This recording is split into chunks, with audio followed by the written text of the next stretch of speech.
ശ്രീ കൊച്ചിൻ ഷിപ്പ്യാർഡിൽ കഴിഞ്ഞ ദിവസം NIA ഒരു റെയ്ഡ് നടന്നു. എന്തൊക്കെയോ വിവരങ്ങൾ കിട്ടിയെന്നല്ലാതെ മാധ്യമങ്ങളിലൂടെ അടക്കം വാർത്തകൾ ഇത് സംബന്ധിച്ച് വിശദമായിട്ടൊന്നും പുറത്തു വന്നില്ല. എന്തെങ്കിലും കാര്യങ്ങളുണ്ടോ കാര്യമായി? ഇത് NIAക്ക് കേസ് വിട്ടത് കുറച്ച് കഴിഞ്ഞിട്ടാണ്. ഈ കേസ് കഴിഞ്ഞ ദിവസം റെയ്ഡ് നടന്നത് കൊച്ചി ഷിപ്പ്യാർഡ് ചില ജീവനക്കാരുടെ വീടുകൾ. അതുമാത്രമല്ല, 16 സ്ഥലത്ത് 16 ലൊക്കേഷൻ, വിവിധ സംസ്ഥാനങ്ങളിലായിട്ട് 16 ലൊക്കേഷൻ, 7 സംസ്ഥാനങ്ങളിൽ 16 ലൊക്കേഷനുകളിൽ ഈ റെയ്ഡ് നടന്നിരുന്നു. ഇത് പാകിസ്ഥാൻ്റെ പട്ടാളത്തിൻ്റെ ചാരസംഘടന ISIയുമായി ബന്ധപ്പെട്ട് ഇവിടെയുള്ള ഒരു ഗൂഢസംഘത്തെ, റാക്കറ്റിനെ പൊളിക്കുന്ന പരിപാടിയാണ്. റെയ്ഡ് കേരളത്തിൽ നടന്നതല്ലാതെ ഗുജറാത്ത്, കർണാടക, തെലങ്കാന, ഉത്തർപ്രദേശ്, ബീഹാർ, ഹരിയാന ഇത്തരം സംസ്ഥാനങ്ങളിൽ ആണ് റെയ്ഡ് നടന്നത്.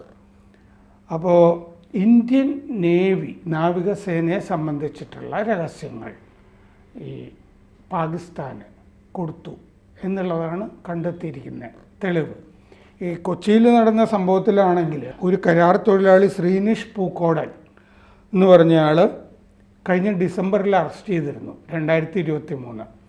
ഇയാൾ ചെയ്തത് എന്താണെന്ന് വെച്ചാൽ, ശ്രീനിഷ് പൂക്കോടൻ എന്ന് പറഞ്ഞ ഈ ഷിപ്പ്യാർഡിലെ കരാർ തൊഴിലാളി ചെയ്തത് ഏഞ്ചൽ പായൽ എന്ന് പറഞ്ഞിട്ട് ഫേസ്ബുക്കിലൊരു അക്കൗണ്ട്, വ്യാജ അക്കൗണ്ട് എടുത്തിട്ട് ആ ഏഞ്ചൽ പായൽ എന്നുള്ള അക്കൗണ്ട് വഴി 2023 മാർച്ച് 1 മുതൽ ഡിസംബർ 19 വരെ 5-8 മാസം ഈ ഷിപ്പ്യാർഡിൽ നേവിക്ക് വേണ്ടി പണിതുകൊണ്ടിരിക്കുന്ന യുദ്ധക്കപ്പലുണ്ടല്ലോ, പണിതുകൊണ്ടിരിക്കുന്ന യുദ്ധക്കപ്പലിൽ പണിസ്ഥലത്ത് അതിക്രമിച്ച് കയറിയിട്ട്, അത് ഈ അതിക്രമിച്ച് കയറുമ്പോൾ ആളുകൾ ശ്രദ്ധിക്കുന്നൊന്നുമില്ല, അതിക്രമിച്ച് കയറിയിട്ട് പിന്നീട് ഈ ഏഞ്ചൽ പായൽ അക്കൗണ്ടൊക്കെ നോക്കുമ്പോഴാണല്ലോ മനസ്സിലാകുന്നത്.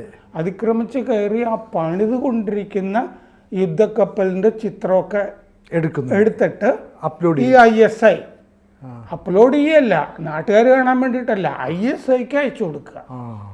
പാകിസ്ഥാൻ ചാരസംഘടനയുടെ ഇവിടെയുള്ള ഓപ്പറേറ്റീവ്സ് ഉണ്ട്, ആ ഓപ്പറേറ്റീവ്സിൻ്റെ കാര്യമൊക്കെ ഇനി ഞാൻ പറയാം. ആ ഓപ്പറേറ്റീവ്സിനെ അയച്ചു കൊടുക്കുക എന്നുള്ളതാണ് ഇയാൾ ചെയ്തുകൊണ്ടിരുന്നത്. 2021 എന്ന് പറയുമ്പോൾ 3 കൊല്ലം മുമ്പ്, 2021 ജനുവരി 12-ന് ആന്ധ്ര പോലീസ് ആണ് കേസ് രജിസ്റ്റർ ചെയ്തത്. അത് വിശാഖപട്ടണത്ത് ഡോക്യാർഡ് ഉണ്ടല്ലോ, കപ്പൽ നിർമ്മാണമൊക്കെ അവിടെ നടക്കുന്നുണ്ട്. ആ ഡോക്യാർഡിൽ ഈ ഹരിയാനയിൽ നിന്നുള്ളൊരു ദീപക്, പിന്നെ കുറച്ച് അൺഐഡൻറ്റിഫൈഡ്, ആരാണെന്ന് അറിയില്ല, ഇയാളുടെ കൂടെ കുറേ ആളുകളും കൂടി ഉണ്ട്. അവർക്ക് ഈ വിശാഖപട്ടണത്ത് ആരൊക്കെയോ പണം എത്തിച്ചു കൊടുക്കുന്നു എന്ന് കണ്ടെത്തി. പുറത്തുനിന്നോ എവിടുന്നോ ഒക്കെ ഈ ഹരിയാനയിൽ നിന്നുള്ളൊരു ദീപക്കിനും വേറെ കുറേ ആളുകൾക്കും വിശാഖപട്ടണത്ത് പണം എത്തുന്നു. സാധാരണഗതിയിലല്ലാതെ, സാധാരണ ചാനലുകൾ വഴി അല്ലാതെ, അതാണ് പ്രത്യേകത, പണം വരുന്നു. അത് രഹസ്യ വിവരം കിട്ടി പോലീസിന്. ഇതൊക്കെ ആളുകൾ, സഹപ്രവർത്തകരൊക്കെ ശ്രദ്ധിക്കുന്നുണ്ടാവുമല്ലോ, ദേശാഭിമാനമുള്ളവരുമൊക്കെ. അങ്ങനെ പോലീസിനെ വിളിച്ചു പറഞ്ഞു. 3 പേര് അറസ്റ്റിലായി, അവർക്ക് എതിരെ കുറ്റപത്രം കൊടുത്തു. ആ 3 പേരിൽ 2 പേര് ISIയുടെ ഓപ്പറേറ്റീവ്സ് ആയിരുന്നു, ഇവിടെ വന്ന് ജോലി ചെയ്യുന്നവർ. ആകാശ് സോളങ്കി എന്ന് പറയുന്ന ഒരാളാണ്, ഉത്തർപ്രദേശ് ഫൈസാബാദിൽ നിന്നുള്ള ആളാണ് ഒരാൾ, ആകാശ് സോളങ്കി. ഇയാൾ വിശാഖപട്ടണം ഡോക്യാർഡിൽ ജോലി ചെയ്തുകൊണ്ടിരുന്നു. പിന്നെ മന്ദാൻ സുരേന്ദ്ര, വേറൊരാൾ മന്ദാൻ സുരേന്ദ്ര പാണ്ഡ, പിന്നെ അമൻ ഷെയ്ഖ്, ഇവർ 2 പേരും. ഈ മന്ദാൻ സുരേന്ദ്ര പാണ്ഡയും അരുൺ ഷെയ്ഖും കൂടി മറ്റേ ആളെ വീഴ്ത്തിയത് ഹണി ട്രാപ്പിംഗ്, പെൺകെണി വഴിയാണ് ചെയ്തത്. തേൻകണി എന്ന് ഡയറക്റ്റ് ട്രാൻസ്ലേഷൻ ആണ്, ശരിയല്ല, പെൺകെണി. പല വയനാട്ടിലൊക്കെ ആദിവാസികളൊക്കെ ചെയ്യുമ്പോഴൊക്കെ തേൻ പറയാന്നല്ലാതെ പെൺകെണി എന്ന് പറയുന്നതാണ് ശരി. അപ്പോൾ അതാണ് അവർ യൂസ് ചെയ്തത് ഇയാൾക്കെതിരെ. 2ാമത്തെ വർഷത്തിൽ 2 വർഷത്തിൻ്റെ ഉള്ളിൽ ഉണ്ടാകുന്ന 2ാമത്തെ കേസാണ് ഈ കൊച്ചി ഷിപ്പ്യാർഡും ഒക്കെ ആയിട്ട് ബന്ധപ്പെട്ടത്. 2019 ഇതുപോലൊരു റാക്കറ്റ് ISIയുടെ പൊളിച്ചിരുന്നു, പോലീസ് കണ്ടെത്തി പൊളിച്ചിരുന്നു. അന്ന് നേവിയിലെ 8 സൈലേഴ്സ് ഇല്ലേ, സൈലേഴ്സ് എന്ന് പറഞ്ഞാൽ ഏറ്റവും ചെറിയ പോസ്റ്റിലുള്ള ആളുകൾ, 8 സൈലേഴ്സിനെ അറസ്റ്റ് ചെയ്തു. അതും ഈ പെൺകണി ആയിരുന്നു. അത് കഴിഞ്ഞിട്ടാണ് ഈ സംഭവം വരുന്നത്. അപ്പോൾ 2020-21 ഈ വിശാഖപട്ടണത്ത് ഇപ്പോഴും തിരിച്ചറിഞ്ഞിട്ടില്ലാത്ത കുറേ പേര് ചേർന്നിട്ട് ഗൂഢാലോചന നടത്തി. അന്വേഷണം നടക്കുകയാണല്ലോ. അത് ദേശവിരുദ്ധമായ ഗൂഢാലോചനയാണ് എന്ന് കണ്ടെത്തിയിട്ടുണ്ട് ഈ കുറേ പേര് ചേർന്ന് നടത്തിയത്. ഇവരാണ് ഈ നിയമപരമായ ചാനൽ വഴിയും നിയമവിരുദ്ധമായ ചാനൽ വഴിയും പണം എത്തിച്ചായിട്ട് എത്തിക്കൊണ്ടിരുന്നത്. അത് ഈ ഡിഫൻസ് പ്രതിരോധ സ്ഥാപനങ്ങളുണ്ടല്ലോ, ഇന്ത്യയുടെ പ്രതിരോധ സ്ഥാപനങ്ങൾ, പ്രതിരോധ ഇൻസ്റ്റലേഷൻസ് കേന്ദ്രങ്ങളൊക്കെ, അതിനെ പറ്റിയൊക്കെയുള്ള രഹസ്യ വിവരങ്ങൾ ചോർത്താനുള്ള ഗൂഢാലോചനയാണ്. 2023 ജൂണിൽ ഇവിടെ പാകിസ്ഥാൻ ഈ ഓപ്പറേറ്റീവ്സൊക്കെ വന്നതായിട്ട് കണ്ടെത്തിയിട്ടുണ്ട്. 2023 ജൂൺ. അത് കഴിഞ്ഞ് ഈ പോലീസുകാർ കുറേ നാൾ അന്വേഷിച്ചിട്ട് ഇത് പോലീസ് അന്വേഷിക്കേണ്ട എന്ന് മനസ്സിലായിട്ടാണ് ഈ ജൂൺ ആകുമ്പോൾ NIAക്ക്, കഴിഞ്ഞ കൊല്ലം ജൂണിൽ NIAക്ക് കൈമാറുന്നത്. ആദ്യത്തെ അറസ്റ്റ് ഈ 21 വയസ്സുള്ള, നേരത്തെ ഒരു സോളങ്കിയുടെ കാര്യം പറഞ്ഞില്ലേ, ആകാശ് സോളങ്കി, ഉത്തർപ്രദേശ്, അയാളാണ് ആദ്യം അറസ്റ്റ് ചെയ്തത്. അയാൾക്ക് 21 വയസ്സ്. അയാൾ വിശാഖപട്ടണത്ത് ഇലക്ട്രിക്കൽ ആർട്ടിഫൈസർ റേഡിയോ അപ്രൻറ്റീസായിട്ട് ജോലിക്ക് ചേർന്നിട്ടേ ഉള്ളൂ. പുതിയ ആളാണ്. അപ്പോൾ കുറേ പണം ഓഫർ ചെയ്യുമ്പോൾ ഇവർ പറഞ്ഞ കാര്യങ്ങളൊക്കെ ചെയ്തു കൊടുക്കും എന്ന് വിചാരിച്ച് ചെയ്തതാണ്. യുദ്ധക്കപ്പൽ, അന്തർവാഹിനി, ഇതിനെ പറ്റിയിട്ടൊക്കെ വിവരം ഇയാൾ എടുത്തിട്ട് അതിഥി ചൗഹാൻ എന്ന് പറഞ്ഞൊരാൾക്കാണ് അയച്ചു കൊടുക്കുന്നത്. ഈ അതിഥി ചൗഹാൻ, അതിഥി എന്ന് പറയുന്നത് പെണ്ണിൻ്റെ പേരാണ്.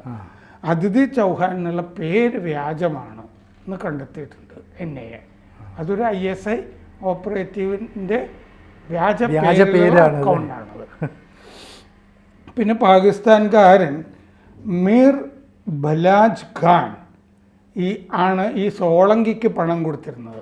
പാകിസ്ഥാൻ പൗരനായ മീർ ബാലാജി ഖാൻ ആണ് ഈ സോളങ്കിക്ക് പണം കൊടുത്തതെന്ന് കണ്ടെത്തിയിട്ടുണ്ട്.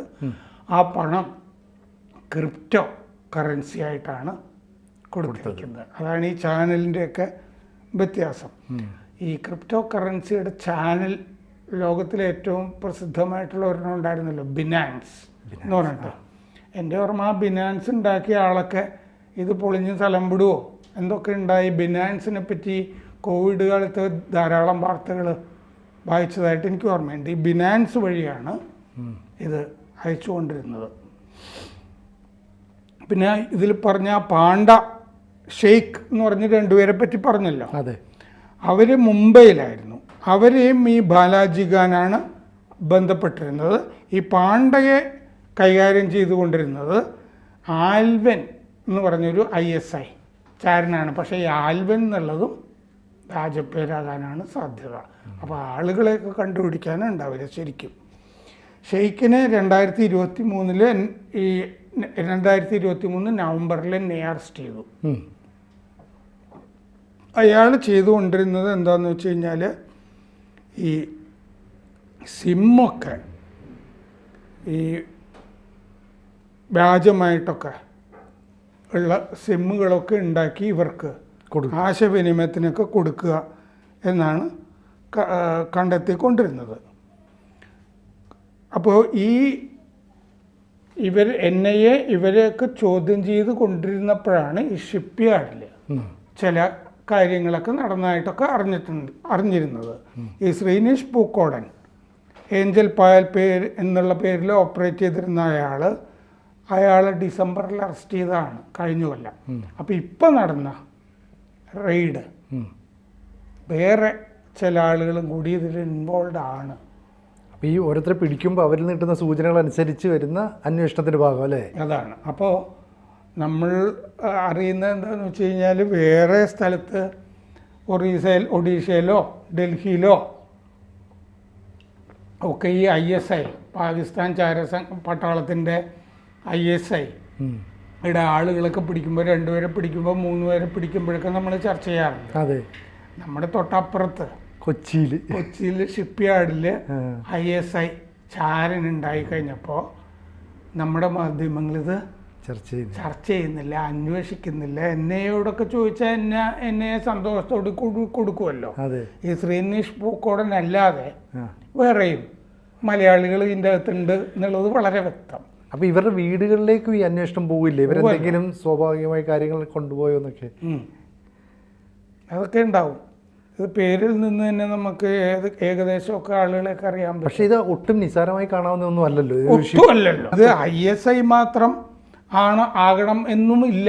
അതിൻ്റെ പിന്നിൽ വേറെ ആളുകളൊക്കെ ഉണ്ടാവും. ഇപ്പോൾ ഇന്ത്യയിൽ പണിതുകൊണ്ടിരിക്കുന്ന ഒരു യുദ്ധക്കപ്പലിനെ പറ്റിയിട്ടുള്ള വിവരങ്ങൾ എടുക്കണം എന്ന് പറഞ്ഞാൽ ഈ പാകിസ്ഥാൻ എന്ന് പറയുമ്പോൾ നമ്മൾ പാകിസ്ഥാനിൽ വെച്ച് ചർച്ച നടത്താൻ പറ്റില്ലല്ലോ. പാകിസ്ഥാനെ കൊണ്ട് ഇതൊക്കെ ചെയ്യിക്കുന്ന ഒരു രാജ്യമാണ് ചൈന. അതെ, മെയിൻ ടീം വേറെ ആയിരിക്കും, അതിൻ്റെ ഒരു സബ് കൊടുത്തേക്കുന്നു എന്നുള്ള രീതിയിലാണ് പാക് വരുന്നത്. ചൈന സഹായിച്ചിട്ടാണല്ലോ പാകിസ്ഥാൻ നിലനിൽക്കുന്നത്. ചൈന അവിടെ അടിസ്ഥാന സൗകര്യങ്ങൾ ബെൽറ്റ് ആൻഡ് റോഡ് ഇനീഷ്യേറ്റീവിലൊക്കെ ചെയ്തുകൊണ്ടിരിക്കുകയാണ്. ഈ മറ്റേ ബലൂചിസ്ഥാനിലാണ് ചൈനയ്ക്ക് വേണ്ട കാര്യങ്ങളൊക്കെ ചെയ്യാൻ പറ്റാതെ ആക്രമണങ്ങളൊക്കെ നേരിടേണ്ടി വരുന്നത് ചൈനീസ് എൻജിനീയർമാർക്കുമൊക്കെ. അപ്പോൾ ഇതൊരു വലിയ ശൃംഖലയും നെറ്റ്വർക്കുമാണ്. അപ്പോൾ നമ്മുടെ അയലത്തും ISI എത്തിയിരിക്കുന്നു. കൂടുതൽ വാർത്തകളും വിശേഷങ്ങളും നിങ്ങളിലേക്ക് എത്താൻ ABC മലയാളം സബ്സ്ക്രൈബ് ചെയ്യുക, ബെൽ ബട്ടണും അമർത്തുക.